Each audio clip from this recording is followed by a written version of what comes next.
and may give rise to criminal prosecution. Infringement will be strictly enforced. Do not copy this recording.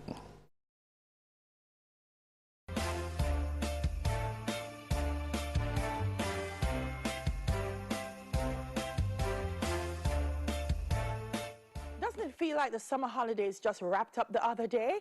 Well, it's already time to be preparing for the Christmas break.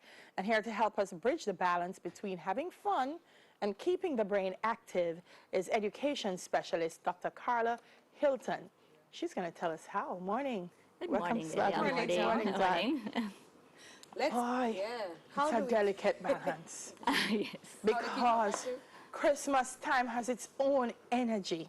That's true. That's And true. when you put the lights and the ornaments and everything together, I don't know, Dr. Carla, how does that work? What's the balance?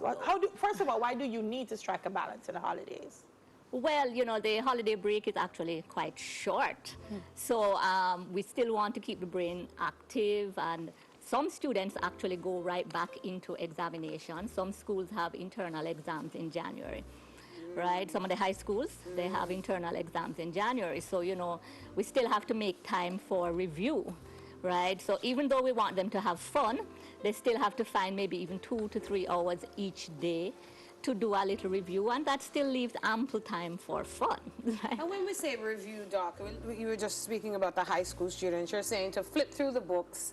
And are we to guide them in how to review? Because I mean, we say review. How do they study? How do they run through their notes during the holidays? Well, I would 2-3 hours. I would want to hope that they have been reviewing since September, right? So you know, because consistency is the key, right? But it is important for them to read over notes, make additional notes, and I always recommend rewriting notes and then adding to it, you know, using the internet, you know, reliable sources from the internet as well as their textbooks to add information. They can write down questions as they go along, and then, you know, when they're finished, you know, they look back at the questions and try to answer them. They also need to practice from worksheets, practice from past paper questions, depending on the age of the What kind of activities can the parents do with the children over the holidays to promote learning? Okay. This is particularly important with the younger kids, you know, especially activities in the kitchen, for example. You can strengthen mathematical skills, reading skills, have them cook with you, you know, read the recipes. Baking the cake, 2 eggs. Right. Half a teaspoon of this. Double the recipe, half the recipe, whatever it is, you know. Gift wrapping is important. Get them active with that. They'll be helping you, plus they will be learning skills, you know, motor skills, fine motor skills, cutting the appropriate size for the gift paper. And this will help you, as I said, reading. So part of it is making learning applicable. Yes. Because I think that's part of the challenge sometimes where the children separate, and the parents, learning with reality. So it's like, I'm doing school, and that has nothing to do with everything else that I'm doing. No. I mean, students learn more when we can apply learning to real life situations. I think some parents need some lessons, you know, ed specialists like Delio, because we don't know when you come home, especially if the classroom is boring. And I have a boy, and I was having a conversation, and they said, boys need to be stimulated a little bit more in the classroom, and I'm sure outside, because they're very active. What have you seen comparing boys and girls and education? Is there a different approach that has to be taken? Yes, definitely. Girls, in my opinion, girls are a little calmer and a little easier. You have a boy or a girl? I have both, a boy and a girl, right? So the boys take a little bit more patience, but it can be done, right? So you bring them with you to the supermarket, shopping, whatever you have them, you know, estimate the bill as you know, piling in the stuff, which they will love to add stuff as well. You know, have them estimate what the bill will be like. That's, you know, working their mathematical skills. Yeah.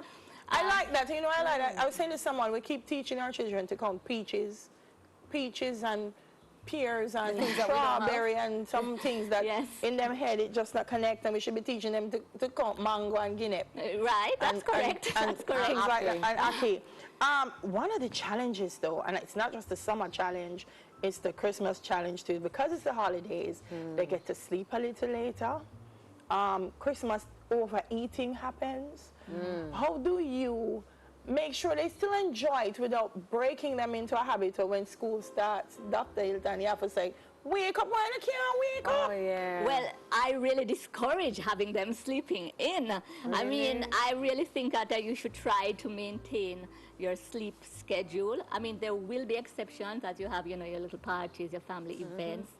And, you know, So you they can go to bed early on a school night. So during the holidays, still send them to bed early? I do that if there's no party or anything like that. Yes. But we can make the maintain- exception for the party. Yes, you But make you know, the some exceptions. households partying every night. Well, remember, you don't want them going back to school exhausted, so you know you still have to, you know, monitor, and it's a short break. It's just 2 to 3 weeks, right? So you can have the exceptions, right? And you don't want to encourage oversleeping because that makes them sluggish throughout the day. Right. Overeating now, I mean, you don't want your kids to feel deprived, but you know, you have to encourage them to eat with moderation, especially when it comes towards the sugary stuff, you know. And then make sure you're incorporating some physical activity every day so that, you know, you try to keep them healthy. And that's across all ages. Yes, yes, definitely. What about reading? You mentioned reading briefly earlier. What are some creative ways that we can stimulate reading during the holiday season? Well, it's always good if the parents could read with their children, regardless of the age. You know, it makes it a family affair. So find a Christmas story, a Christmas book. You know, you can give them either a Christmas gift or a pre-Christmas gift. I also wanted to mention the fact that they could also, if it is that they get an allowance, let's say pre-Christmas allowance, you could have them generate a budget, which would be useful. You know, What they can buy with teaching that. them mathematical skills. Also, you know, your teenagers, you could have them research other holiday traditions, such as Hanukkah and Kwanzaa, and let them come and inform the whole family. That is learning, you know, and that's stimulating the brain. It's true. So, you know, That's geography too. Right. Regions, different celebrations across the regions. That's very interesting. Okay, anything else that we've missed as we approach the holiday with our children, stimulating their brains? well, you know, another thing I think parents should try to use this break to assess what has happened in the first term. And therefore, by assessing what has happened, they can see if their children need any extra help, is there a problem going on at school, whether it be with teachers, with peers, with their subjects, and then this is a perfect time to address it. Time to talk. Right. This is the time. Oh, Lord. It And if sounds you like- can't do it, if you're not good at that subject matter as a parent, you can call Delia Harris. Delia, you're coming over Wednesday to my yard. Teach my son. Perfect time to get a private tutor. There you go. And Delia's very affordable. She understands her people. I just like to talk to kids and have them talk back. Sometimes when they talk to you, you understand things differently when you allow them to voice That's the true. concerns they have in That's true. terms of learning. You know, can I just say, and I want to put this out there, my son one day said to me, and he's very expressive, but he said something, and it worried me, and my girlfriend actually said, Empress, you need to look at that. Mommy, all you want to do is work on your phone and rest. Okay. I said, how do you feel? I'm angry. I was like, oh my Lord, I thought I did everything with my son. I thought I gave him all of my energy and time when I'm around him. But what is that? When children feel that they maybe are neglected or they feel like you're not giving them enough. As a mom, you feel down. I don't know if you've ever experienced that or felt you're working too much. Well, yes, even just yesterday, my daughter tells me that she has biology exam tomorrow. She said, when are you studying with me, Mom?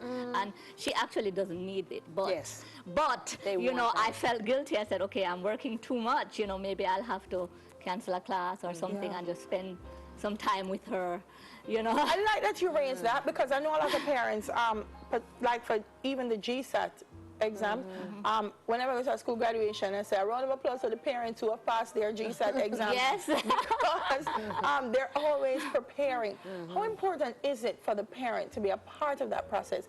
Even if you don't understand everything. It's very important. You just take up the book, take up the textbook and turn to a page and start to quiz them. You don't have to know anything because the answers would be there. I mean, you know, you have the textbook. I mean, maybe if it comes to explaining something, then you might Then you not call be. a friend. Right. But I Lifeline. mean, they like your participation. It makes them feel as if you are really involved in everything, and they want you involved. You know, even if they don't say it. Yeah. They want you to be involved. I think it also reinforces for them that you think education is important as a Right. parent. Right. So it makes them place importance on it as well. No, a lot of parents, they do want the kids to do well, but they're not actively participating. Also, they nag and scold instead of praising the small positive Achievements. steps that your child is making, and that's important. That- They want the You praise. need to say that again. Doc, say that again, because enough always say, I want them to. You know Right, what no, I'm saying? parents, we need to stop nagging the kids, you know, we need to praise even the small steps. It's one of my favorite things to tell them at graduations. I say you can have a child that starts off with 40% in a class, and everybody else is getting 70. But next term they get 50. Everybody's getting 70. Then they get that is 60. still an achievement, Everybody's getting right. 70. I said, and you're cussing them to say, you can't reach 70 when your child is the only one in the class that has moving up. showed improvement Right, in their right, work. yeah. So you have to look at what works for them and reinforce the great things. Right, And make sure they do better. And I was Right. always a 70, 80%. I was that kind of girl because Right. I just, you know, I was like, oh, I can do this. You know, I wasn't that girl that was going to get the 90s and 100 because that wasn't where I wanted to go. I was more focused on being extra creative, you know what I mean? But I could get by. But I Imagine still... the one teacher impressing your class. I was the worst. I can tell you what, I rebelled. But the thing is, I turned out good. And I Yes, you think did. it was because my parents allowed me, as much as my dad was fretting, like, oh my God, you know, like, is she going to get accepted to any college? Yes, Daddy, there are 6 of us there. You know what I mean? Like, worried. But the thing is, do we have to look at the innate talents of the child? And during the holidays, isn't that a good time to work out? What does a child want to do? Like It the other is. side of school, then there's the academics, the biology and the math. What about the other creative or, what do you call it, engineering skills that the child might have? Right. How do we find out what the child wants to do and what's good at? And how do we help them to build on those skills? Well, it begins with communication. You need to always be speaking to your child, find out their likes, their dislikes. You also need to observe. What do you see them doing, you know, and what are they actually good at in school? And then based on that, and you know, conversations about career path should begin at an early age, I feel. I mean, it's not that you're telling them you must be this or you must be that, but you know, a Just an general inclination. idea, right, you know? Support them. And it's just, it boils down to communication. Everything really boils down to communication. You need to know your child, you know? Awesome. Dr. Carla Hilton, wonderful having you.